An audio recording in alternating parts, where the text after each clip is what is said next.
አንተ ግን መች ነው ሳምሪ ላይ ቺት ማድረግን የምታቆመው? ያልገባህ ነገር ምን መሰለህ ታናሽው እንደምን ራሷን አትጠብቅ። ኦፍኮርስ ጥሩ ጠረን አላት፣ ንጹህ ናት ምናምን፣ ግን አለባበሷ በጣም ነው የሚዘገው። በልና እንሂድሽ። ያንተዋ እኮ ጽድት ያለ ነው አለባበሷ። አዎ የኔዋማ ጽድት ብላ ነው የተፈጠረችው። ቆይ አሁን አለባበሷን ስታየው እኔ ላይ መፍረድ ታቆማለህ።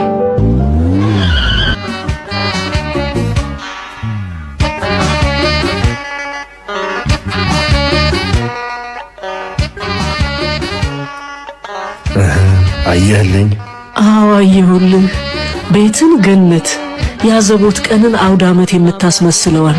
የቡናው የጭሱ የምግቡ መዓዛ ቤትህን እንድትናፍቅ የምታደርገዋል ሚስትህን አየሁልህ።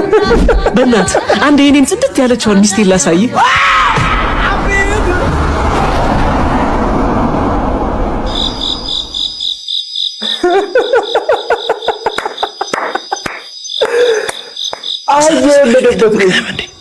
እኛ ቤት ሰራተኛዋ ዘመድ ጥየቃ ከሄደች ኪችኑም ልክ እንደ ሚስቴ ጽድት ነው የሚለው። ሜካፕ ብቻ ነው የማይጠቀመው።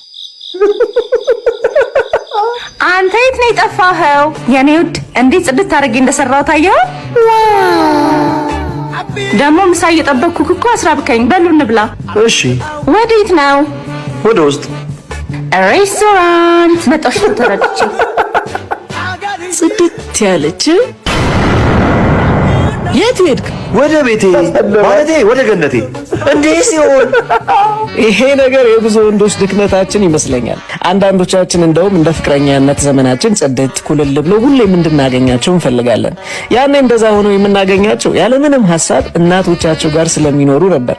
አሁን ግን እነሱ ራሱ እናት ሆነዋል። ያ ማለት ኃላፊነት አለባቸው።